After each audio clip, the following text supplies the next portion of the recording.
Hello, good evening, and welcome to Monkeys with Fire. And of course, happy Halloween!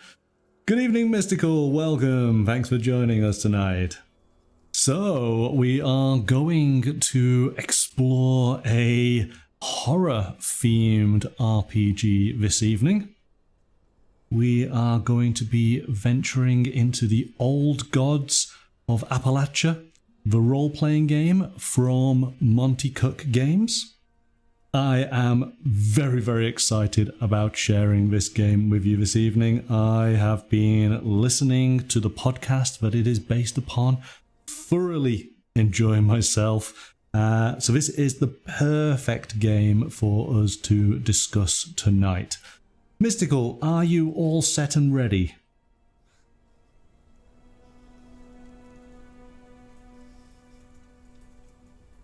Shall we bring you on in?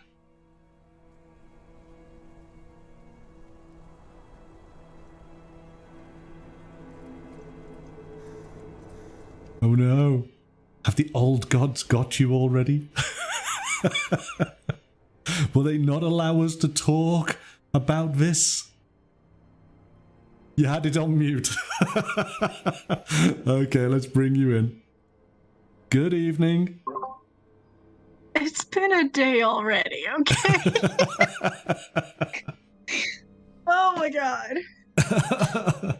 Oh, we'll be fine. We'll be fine. How are you? You alright? Yeah, I'm good. I'm excited for this. How are you? I'm very good. Okay, so before we get starting, as is typical on these shows, spoilers. I am no RPG expert. I played D&D back in my college days. I have now come back to the scene, rediscovering what is now available, and there is so much out there. So if you do have any questions, do leave a comment in the chat or on the video, and we'll do our best to get back to you on that. Little bit of spoilers, and we'll probably highlight it again as we go through in regards to content, because there is a story here to be discovered, and you might not want elements of it ruined. So we'll try and we'll do the first part where we talk about the actual game, and then we'll make it very, very clear when we start talking about the actual main parts of the theme and the content, so that if you wanted to listen to the podcast before exploring the game itself, then you can do so. All right, so highly recommend it. Yeah. Spoilers. So let's take a look here. So we have the book. It is a heavy book. We'll do the page count in a second. We got this wonderful artwork on the front, which already just gets you questioning what is going to happen. What is this game all about? And we have the back here, and I'm hopefully I've practiced so many times today. So in the mountains of central Appalachia, blood runs as deep as these hollers and just as dark. Since before our kind wandered into these hills, hearts of unknowable hunger and madness have slumbered beneath them. These are the oldest mountains in the world. How dare we think we can break the skin of a god and dig out its heart without also calling blood and darkness? Okay, so... Oh, it's so good. So, as it says here, the old Gods of Appalachia role-playing game includes the complete rules for a fluid, story-based tabletop role-playing experience in the eerie world of the hit Old Gods of Appalachia horror podcast. An intuitive, concept-driven character generation system that gives you limitless options. A detailed dive into an alternate Appalachia of the 1920s and 30s, rich with atmosphere and lore. Dozens of dark, dangerous and powerful creatures and the characters to encounter and interact with. and 2 complete adventures to launch your campaign. Fun All fact: the Appalachian Mountains Yeah. are not only here in the States, but they're also in Scotland and Ireland. How? Because they're so old. So that mountain range is so old that back when everything was one, right. it expanded over that time. So when it split apart, it traveled with it, but it's the same mountains. Oh, that's really interesting. Really interesting. It's so cool. So, we do have, let's just do the quick page count here. 414 to the back of the index with the character sheets. As we have become very, very familiar with Monte Cook Games RPGs, the layout, the graphic design within the books is of top class. Very, very easy to read. I love the fact of they have little call outs at the sides of the pages and the margins, which refer to something within the main text and gives you the page number for you to be able to then go and find that piece of information, which is incredibly handy, and more so with the PDF version where it is a hyperlink, so you can just click on it and it takes you right there. So what we'll do is we'll just go through a little bit at the start here, because the game uses the Monte Cook Cypher System, and of course we've discovered this already, haven't we, in Numenera, and then of course the Cypher System. And I think we really liked the system, didn't we, as we were learning all about it. It's a very, very easy system to learn and to implement. So I'm just going to find the section here so we can just do it briefly. So here we go. We have the task difficulty table. Now, do you remember how it works? It was a couple of weeks back since we last looked into this, didn't we? Oh gosh, yeah. Right. and when reading through it, I was like, I know this system. I'm more interested in everything else. And I just skipped past it. Yeah. So basically, what happens is anytime there needs to be a role, there needs to be a task. The games master will determine a difficulty for that particular task. So say for example, if it was something that was formidable, which is impossible without skills or great effort, then you would have to roll 21 on a d20, because typically you're going to be rolling a d20 unless the game states otherwise. Of course, you cannot achieve 21 on a 20-sided dice. So this is where you use various elements within the game to actually reduce the difficulty. And I just want to find where that is.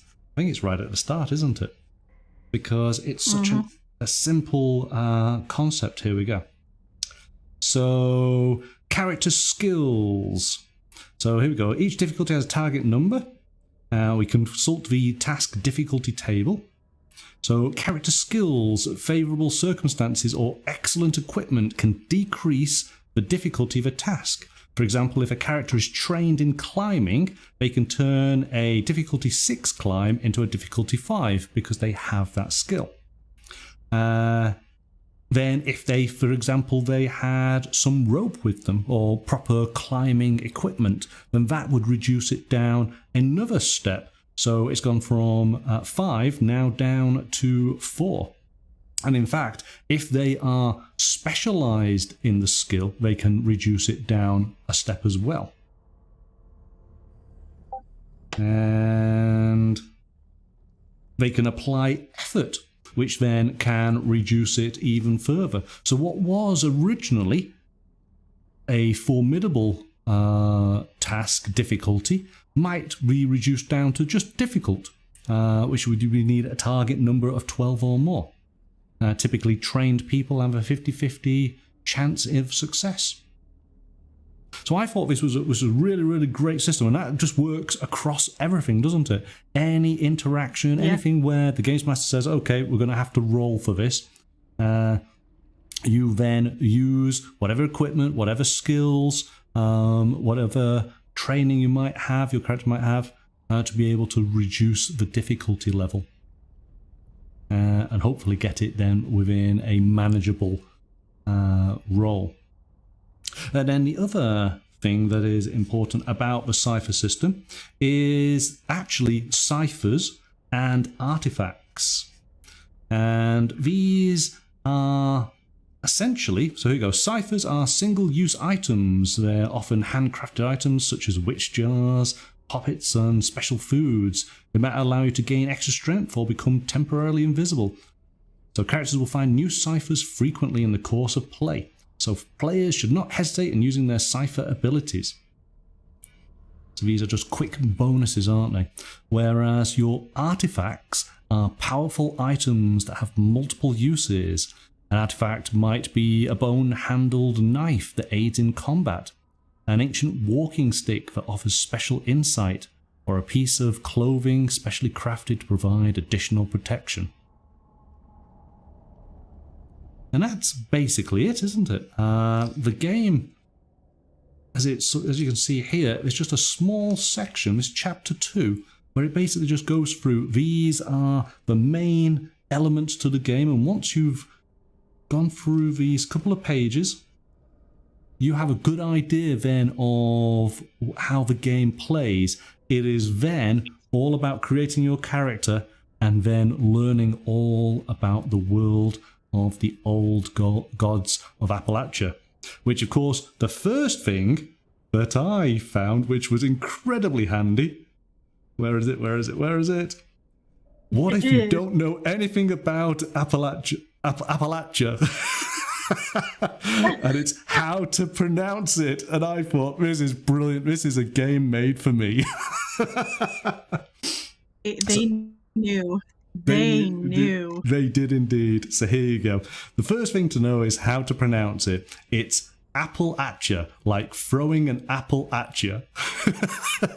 But then he says, unless, of course, your character's an outsider, in which case their mispronunciation will give them away right quick. And that would be me. I am clearly an outsider. So I got a good chuckle at reading that. I thought it was really funny. Okay. So let's just quickly take a look, because as I say, we've gone through how the Cypher system works. We are quite familiar with this, aren't we? We have our character stats of might, speed, and intellect, to which then we have a pool within those. We then have our edge and effort. Yep. Yeah. And then the pool.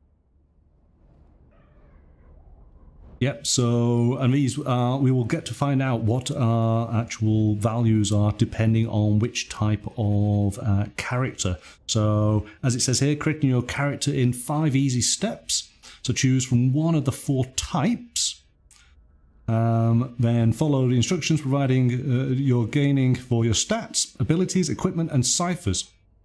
And there is a walkthrough example of a player creating a character that accompanies each type, which is really handy. So then we choose a descriptor, we choose a focus, and then choose a character arc. And then you're all set and ready to begin the adventure. So let's take a quick look, because we always like having a look through and deciding what type of character we might go for. But I found this an interesting element here, is that it's giving us some ideas of types of characters we might play, and then linking them to some of the characters that we have heard about in the podcast, which is really handy.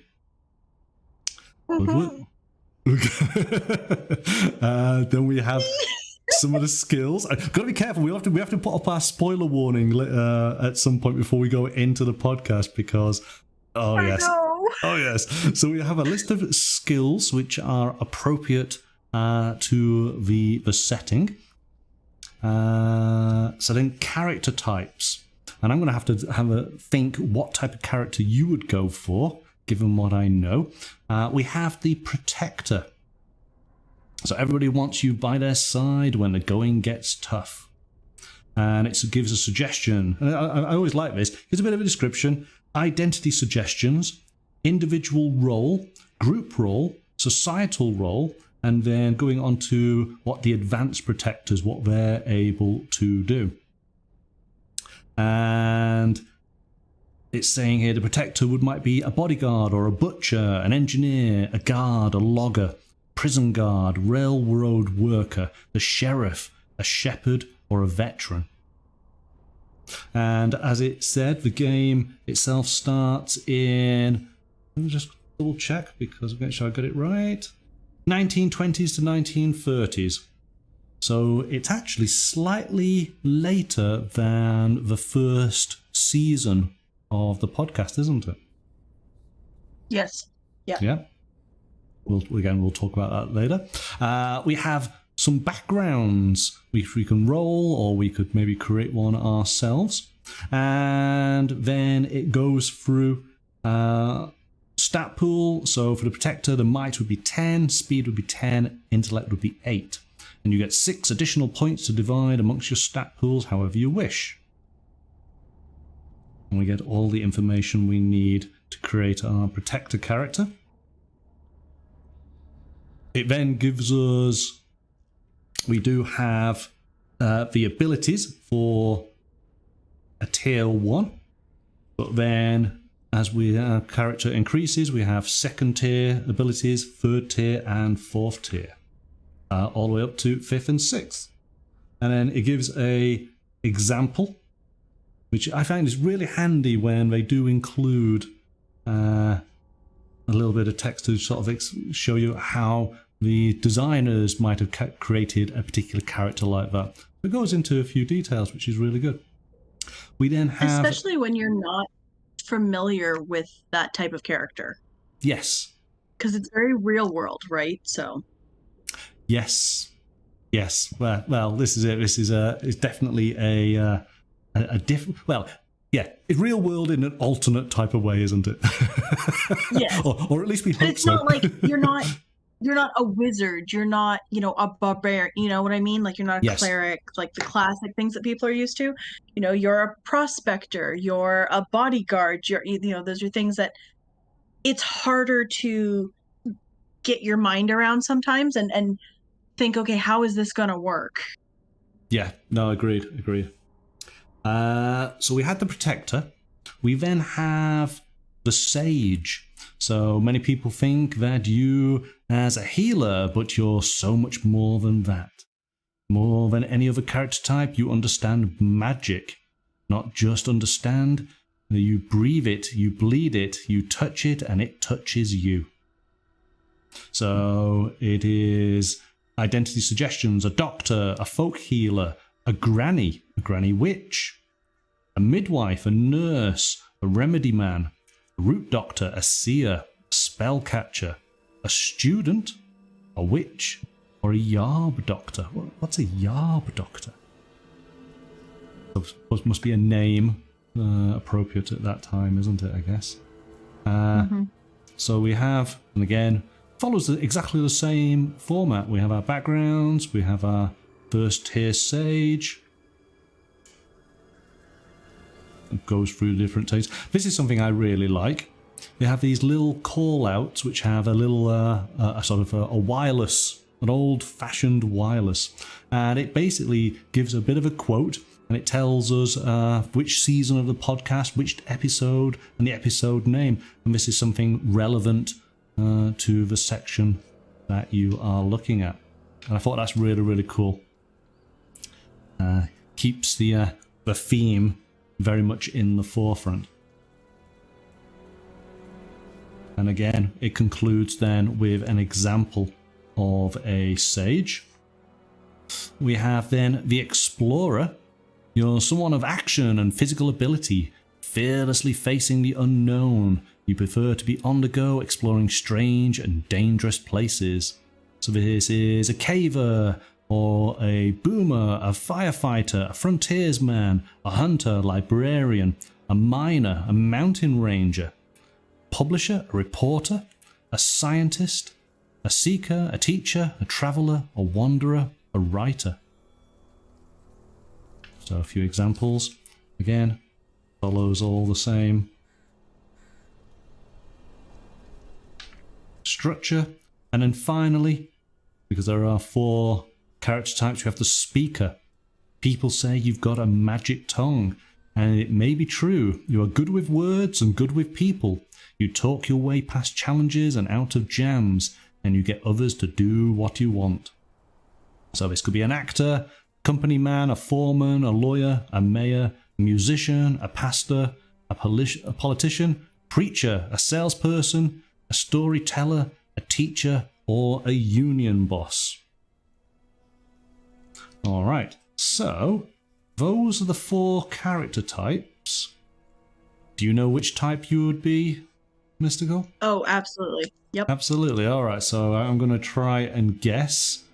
And go on, I'll let you try and guess for me as well. And what about you, Roger, in the chat? Thank you for joining us. What character type would you be? But I think, Mystical, you're going to be...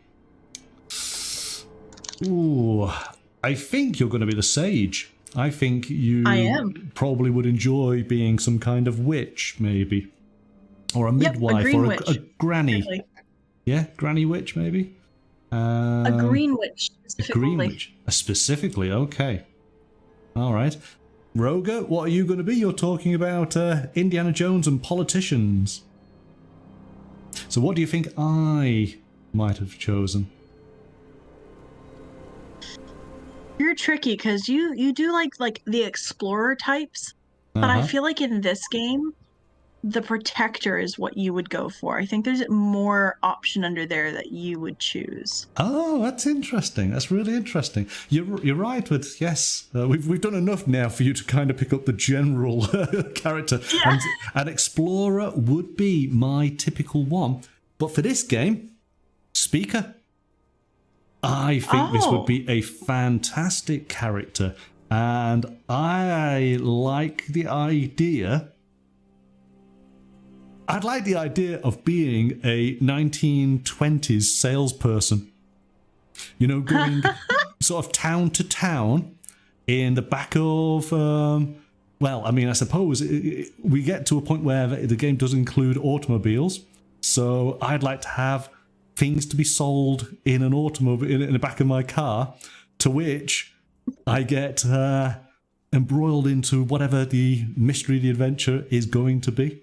I think that would be quite interesting. I just want to be completely out of my depth. Now, all I can see now is the scene in Bedknobs and Broomsticks where Mr. Brown is selling the lessons for witchcraft. Right. Okay. Yeah. That's what I see you as now. Fantastic. I mean, I'd have to probably look into it a little bit, but you know, you can imagine that in the back of the car there's only like 5 of this item. It's this new technology. Yeah, it could be like I suppose, I don't know. I'm probably maybe thinking it's too early here, but you know, vacuum cleaners. When did they start actually appearing? You know, do it being the vacuum cleaning salesperson. Probably slightly out of the wrong time period, but you get the idea. I think that would be quite a lot of fun. Okay, so again, as we know, so we've picked our character types, and then the way that the game works is we need then to have a descriptor, and there is a whole host of them just here. You can see a quick table here, and in fact I want to just find it again just for those who are not familiar with the Cypher system, which I always find it very, very useful. Where is it? Here we go. And this is used numerous times. So the character, so I am an adjective, noun, who verbs. So where's the example to give you something to go by? There's always an example. I can't find one now.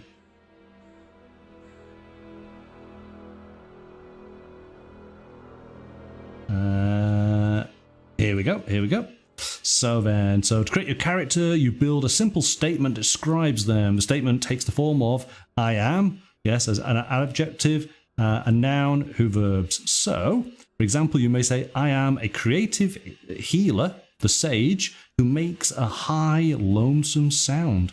Ooh. Or, I am a charming preacher, speaker, who serves the green. So in the sentence, the adjective is called your descriptor, the noun is your character type, and the verb is your focus. I like this system. I think it's very, very good. Hello, Lorna. It's fun because it makes you think too. Yes, it does. So I want to keep my thumb on that page so I can always refer back to it. There we go. So it's saying we need to have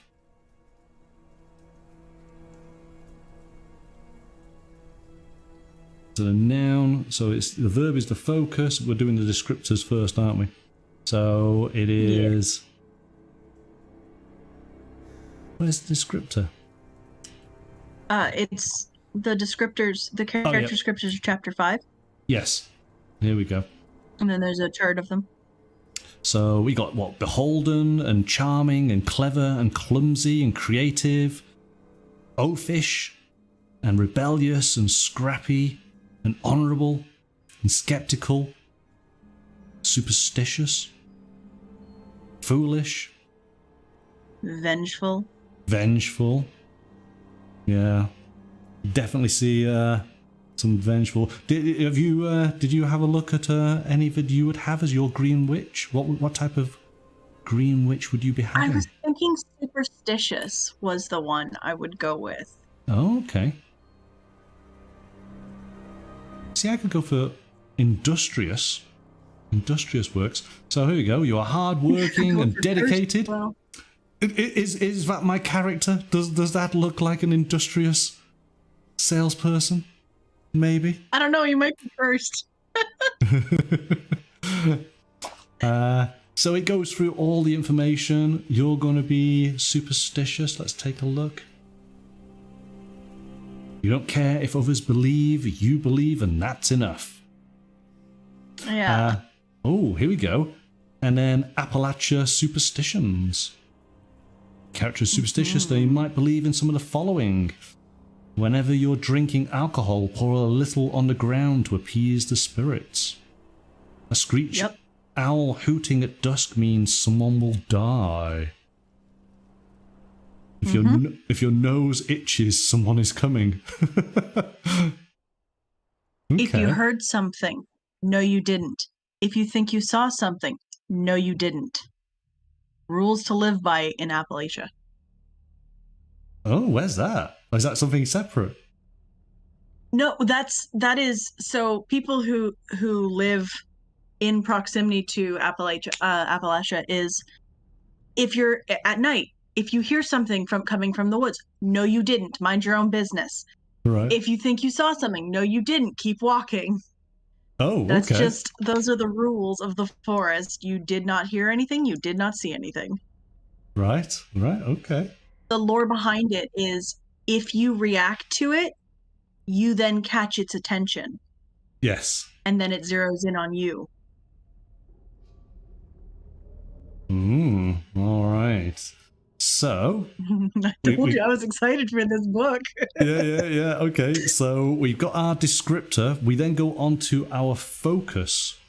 And again, it's a similar setup here. Large number. So you are, as you say, your serves the green, I would assume, isn't it? Yep. What am I going to go for? Applies themselves. I could, as a salesperson, I could say I applies myself. I give it my all. So we then have various elements that we add to our character. You have serves the green. There was one in here. Let's just quickly go back to it. Just because I thought it was quite cool. Becomes the beast. They say everyone's got two wolves inside them, but you actually might. So you can beast change, beast shape. and you might turn into a badger or a bat or a dog or a frog or a horse or a wolf. So I thought that was quite cool. So serving the green. Let's just find that. Here we go. The green fills you and calls to you. You are of the green in a way that most people can't even begin to understand. So you're going to be effectively a good witch, aren't you? Yeah, they're green witches are healing witches. They work with herbs, and they're often also called kitchen witches as well. Okay. Although nowadays that has kind of branched off of its own, but back in that time, that's basically what a green witch was. So within a few simple steps, we've already got a character, haven't we? So it jumps onto goods and currency. And again, this is where we're starting to get into the theme, aren't we? Because we're getting to see some of the equipment and understanding what's available of this time.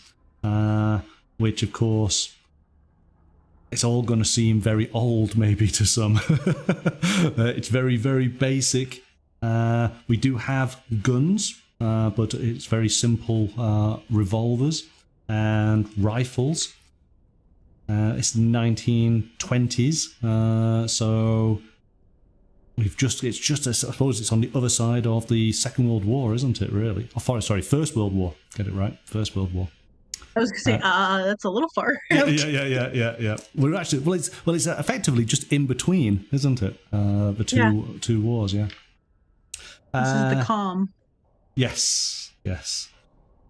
It then goes through, so chapter 8 is actually explaining the rules of the game. So there's quite a lot there to go through. We're not going to dwell too long. What is interesting is you can actually get a player guide for the game. That if you were the games master, you could hand this out to your players, and it basically takes the information from the core book here, but purely from the player's perspective.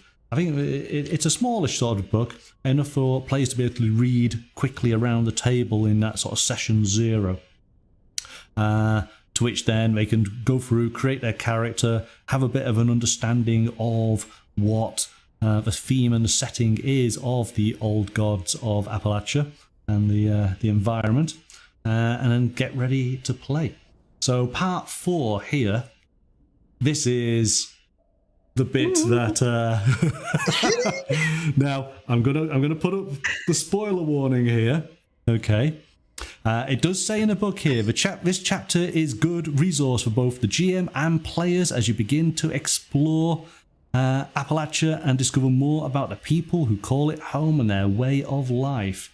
But it does point out in numerous times that as a player, you might not want to read these elements because, of course, you want to discover these through the course of the story. All right, so be warned.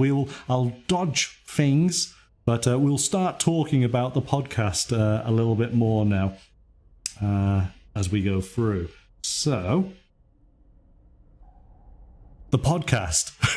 There is a link on the video, and I wonder, Maddie, are you able to actually put the link in the chat for us for anybody who would like to go and check it out? Because so I'll grab the one I've got set up on YouTube. It might take you to a middle of an episode, but it'll take you to a whole playlist though. So there we go. Go and click on that. Go and follow the Old Gods of Appalachia podcast that is available on YouTube. You can go and listen to it. I finished the first season, and wow, an amazing introduction to this world. It's so good. Where are you up to? Are you I was slacking. I am at episode 7. So Oh, I'm okay. just a little bit behind you. Right. Yeah. I'm going to skip past the timeline of events there because I think that's actually quite interesting. Another thing with the game is, and with the podcast, because of course the game is based on the podcast. You know, it's definitely worth listening through maybe the first season just to get a good sort of idea on it. Certainly now I've gone through that. I look through the game in a completely different viewpoint now because I understand so much more. And it makes me very, very excited about what I'm going to experience in season 2.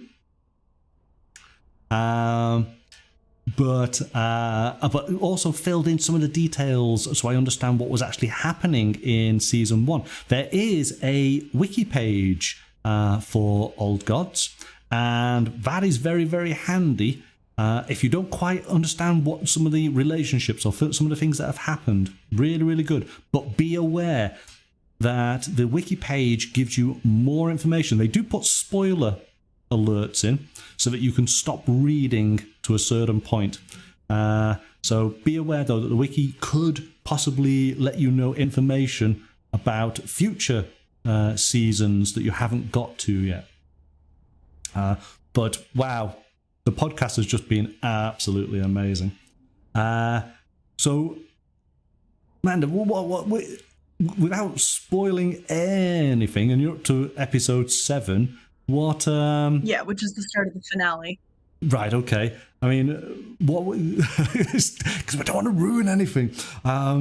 It's hard to talk about the podcast and not bring up anything, because like everything you try to say about it is important to like listen to. It is, isn't it? It's the production value is incredibly good. It really is, and you can see I why. I will say for people who are maybe haven't heard this type of style or even read a book in this type of style before, it's going to jump at you. You're going to have like 2 different parts that you need to pay attention to that will eventually coalesce down to like one, but to begin with, you're going to be like, wait, this has nothing to do with anything. But just bear with it. Stick with it. Yes, it is cleverly. The stories are cleverly woven together, and I suppose one thing we should really point out. Well, we did right at the start anyway, but of course the podcast, it is a horror anthology. Yes, so there will be elements of horror in the podcast. There will be things that maybe are a bit sensitive. Be aware of all of that going into it. There is some very dark imagery that is conjured as the stories are being told. I mean, should I give one trigger warning to people? Yes, go on. I don't think it would give away too much. Yep. If you are sensitive to anything to do with children, don't listen. Yeah. That could be triggering, but if like it's not, honestly, like I am slightly sensitive to that, and it's not too bad. I can handle it, but they do it really well. Like they are very sensitive while being horror. Yes, which you don't always get. So they approach everything really, really well.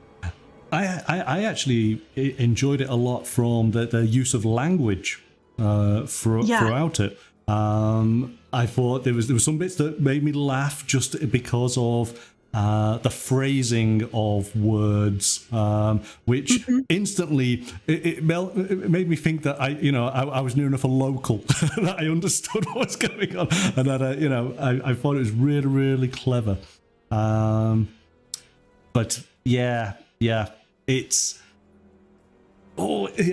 you've got to experience it. It's because don't want to ruin anything, it's got to just be experienced, and I essentially blasted through it over the weekend. I mean, each episode is maybe just shy of half an hour. Some of them, the longer ones, maybe. Some are a bit shorter. Yeah, They're about 25 minutes or so. Yeah, yeah. Maybe less than that, because like usually the last 4 or 5 minutes of it is them doing their thank you to sponsors and to who does their music and their production team and stuff like that, and announcements and all that. So anywhere between 20 and 25 minutes is usually what they are.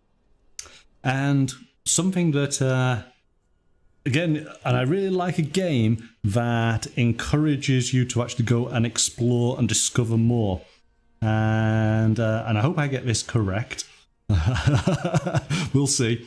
The first season concentrates on a little sort of town called Barlow, which is in Kentucky. And listening to the accent of the narrator, straight away, and remember, you know, here I am being totally sort of naive to sort of American local accents as being an English person. But straight away, I started thinking of the television series Justified. So funny thing. Go on. He's not from Kentucky. Okay. There you go, man. I actually know where he's at because he lives about 40 minutes from one of my friends. Oh my goodness. Okay. Up in Virginia. Right. Okay. So right. Well, okay. But it's in the same. Well, obviously, the Appalachian Mountains. It's the same sort of, because all of these different states then are all part of it, aren't they? Because we got Kentucky, Tennessee, North Carolina, Virginia, going all the way up to Pennsylvania, and then New York State. Goes through Georgia too. Yeah. Is it Georgia? Where's Georgia? Georgia. It might be off the map. Georgia's right below Tennessee. Right. Okay. Yes, it's off the map. We're right below Tennessee. Yeah. Well, so I found Barlow in Kentucky, and the series Justified is it Harlan County? It is. Yeah, it is because I went onto the wiki page, and that puts it right bang in the middle of the mountains. So I watched Justified and absolutely loved it. And of course, it's modern day, but I got that sort of sense of those people, modern day versions of them. So yeah, I looked. It would take me. I think it said it would take about 100 hours to walk it, because I still had it on the walking setting in Google Maps, but I worked out how long it would take me to walk, and it's a straight line. It's a straight line across right into the middle of the mountains. So another character I was sort of thinking of then was maybe if I was some kind of lawman, and it'd be Raylan Givens, wouldn't it? So I thought that was an interesting, meta link, I guess, between them. I wasn't far off thinking you would be a protector. Yes. Yeah. Only because I'm going by pop culture stuff that I'm just aware of, But I love Justified. Justified was amazing. So it's giving you lots of information here on living in the region. It then starts to touch upon, obviously, the eldritch side of things. Talks about the green and about the things and the hierarchy of the things. Mm-hmm. Yeah, but we'll move past that. Then it's giving us information about the time and the place, so prohibition and communications, transportation. So I think this, into the during the 20s and into the 30s, and then gives us information about the various states. And again, it does point out to say, hey, don't look if you are going to be playing a game in this area. But all which of this, is really nice. Yes, but all of this is brilliant. It is so good, and because we're doing the podcast, I'm going to come back to this and learn more about it. But there are little elements where, certainly this particular chapter, which is Kentucky, we've got Barlow here, we've already visited some of these places. I know some of the stories around these places, and they are awesome. And I can only assume that in later seasons we get to go to some of the other states that it mentions here. I don't want to dwell too long on them, but we got North Carolina, we have Tennessee, we have Virginia, which then, of course, I'm thinking, what's that song where it talks about Blue Ridge Mountains? West Virginia. Yeah. There you go, see? Yeah. Well, it's yeah. Yeah, I just want to be careful because I don't want to ruin anything. The biggest thing I want to say is this is really, really great. If you like your, I mean, I'll say it. If you like your Cthulhu, then this is a fantastic alternate version of it. I think even if you're not a fan of Cthulhu, but you're a fan of, even if you're just a fan of Vaesen, you're going to enjoy this game. Oh, Vaesen. Oh, yes, we will be talking about that soon enough.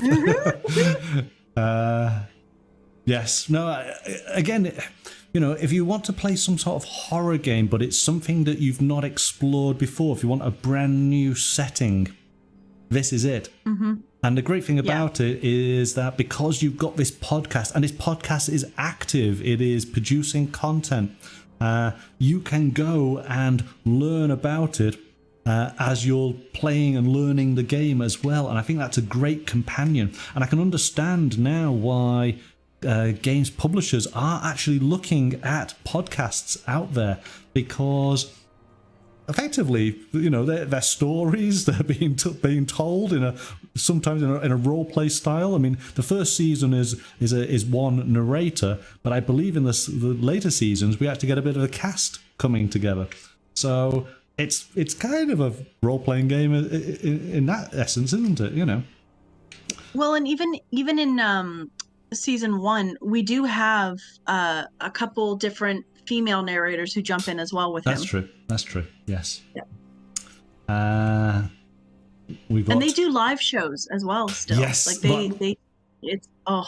Well, this is what I've learned since again, this is all sort of new. So yeah, I've gone and looked at their social media, and wow, yes, live shows. I mean, it's a shame that I won't ever get to experience that, but it would be amazing to sort of hear and listen and be in the crowd. That would be quite something. So yes, if you're over in the States, then definitely you should go and check them out. But again, I don't want to dwell too much, but we're getting some of the spirits and the revenants, and again we experienced some of these as you're listening to the podcast, and of course then you can come back to this to learn more. It does point out, which I found interesting at the start, that of course some of the characters, some of the elements in the podcast, they had to change slightly to make it fit within a role-playing sort of system, which is understandable. Oh, a Tommy Knocker. We know about Tommy Knockers. We do. We do, don't we? All right. We might have a Tommy Knocker tomorrow, in fact. That's why I said if you like Vaesen, you'll probably like this, because Vaesen is very much the European legends and myths and creatures that we pull from this. Yes. From Appalachia. So yes, no, absolutely. And then we have some adventures at the back here. As hopefully you might have seen. Artwork. Oh. Yes, the artwork is fantastic throughout, really, really nicely depicted. And then ultimately we do have our character sheets at the back. because, and I think that this is becoming more of a commonplace, isn't it? And I can totally understand why. Where is it? Have I just gone past it? Here we go. So we do have a consent checklist. So you can give this out to your players and they can indicate what they are okay with, what they are definitely not okay with in terms of horror, social and cultural issues, mental and physical health. So you just want to make sure that if you're going to be playing a horror game, that everybody around the table is going to enjoy the experience, and that you're able to sort of edit it as a games master to make sure that everyone's having a good time and doesn't feel uncomfortable. And if you've never done a checklist like this, you go by the person, like by what the hardest no is. So if one person says no, they're not comfortable with it, it doesn't go into the game. Yes. It's not a majority rules type of thing. It's if one person says no, it's vetoed. It's done. Yeah, no, absolutely. It's meant to be fun at the end of the day for everybody involved, isn't it? And it's a little bit of, tell a bit of ghost story, sort of a little bit uncomfortable, but pleasurably uncomfortable, not to the point where it's triggering, as we said before, isn't it? Yeah, we did this for our Vaesen game we started. We did a very extensive checklist. Yeah, no, I think it's important. And then here we go, some recommended reading. Movies, music and audio, some fiction, some non-fiction. So that's really interesting. But to be honest, the best place for you to start is at www.oldgodsofappalachia.com. That's where you need to start. Get listening to the podcast and enjoy that. So I guess that's it, because we don't want to ruin too much. Other than the only thing hopefully you walk away from is our enthusiasm for this game and its setting. I think that's the most important part, isn't it? Yep. It really. It's not like we're bullying people into watching this podcast. No, it's fine. Just go do it. Go do it. No, it's been such a joy, to come to something that we knew nothing about whatsoever, and then suddenly being swept up by it and going, oh my goodness, I can't wait for the next episode. And it's one of those things where I think they're currently in production. They did drop an episode today, in fact, for Halloween, which of course is very appropriate. But I think yes. Oh yeah. So there's a new episode today. So, but of course you want to build up to that. So you'll get that episode once we've gone through several seasons worth of content. And I imagine that it might be early part of next year when season 5 is available. Lorna, you're downloading the podcast to your phone right now. There we go. Yes. I have seen all the movies that they recommend. Have you? Right. Okay. That's cool. So, yes, no, most definitely go and check it out. I don't think you'd be disappointed. If you like this style of horror-based game, I think this is going to be a great new addition to your collection. So quickly, just a little tease, because it is Halloween. I'm not going to go into it today, but I wanted to share that we do have, for the Cypher System, Stay Alive. So the Cypher System, as we've discovered previously on the channel, is a system that is very easy for you to learn. But the Cypher System book itself, it gives you the framework to create any type of game that you might want to play. But what Monte Cook Games have done is released a series of books that then expand upon the different themes that are in the core rulebook. And we did sort of see this as we were going through in one of our previous shows, and this is the horror book. So we're not unfortunately going to be able to do it this week, but we will do it at a future time. and actually take a deep dive into what type of horror games you could possibly create. But on top of that, we also have superheroes, which always seem to be quite popular, and fairy tales. I'm so excited for this one. Which fairy tales is going to be an interesting one indeed.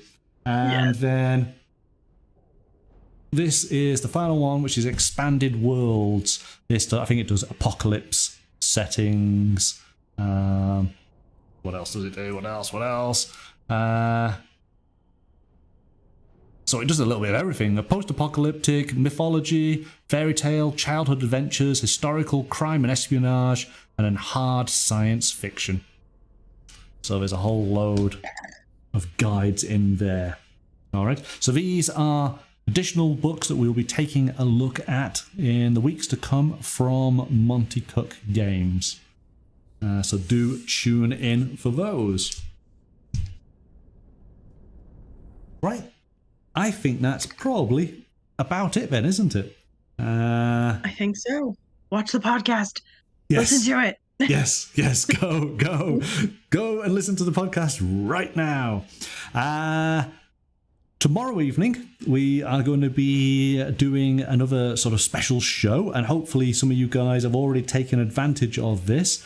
We will be creating characters in another horror setting. We've mentioned it during tonight. We will be taking a look at Vaesen, the Nordic horror role-playing game, and we will be creating characters from that. So do come and join us at 7 o'clock tomorrow. You will find on the Discord, if you've not done so already, that today, I think it is actually today is the last day, isn't it, for Halloween. You can download Vaesen from Drive-Thru RPG free of charge. So go and grab yourself a free role-playing game if you've not done so already, and then join us tomorrow to create characters. So very much looking forward to that. Are we only making characters from the core book? Yes. Let's. Okay. I will have all the books with me, so maybe you and we might be able to do it, but we'll focus in on the main book. I think maybe. Okay. Because it does add 2 extra types of character types, doesn't it? It does. Yeah. Yeah. Let's stay with the core books so that everybody can join along, but I will point them out. The other ones that are available. Excellent. All right, then. Thank you so much for having me. And just this book, this game, No, that's it. That's exactly the type of response we want from it. It is brilliant. Go and check it out. I think you really are going to enjoy it. Right then. So thanks, Manda. We'll see you tomorrow for some character creation. See you tomorrow. All right. Bye now. Okay, so thanks to Amanda for joining in on tonight's show. Thanks everybody for watching. I hope that you enjoyed that quick look through the old Gods of Appalachia from Monte Cook Games. Do go and listen to the podcast. I think you're going to really, really enjoy it. And then you've got this wonderful game to take those stories further with your friends. Look forward to meeting you all tomorrow night. But until then, bye for now.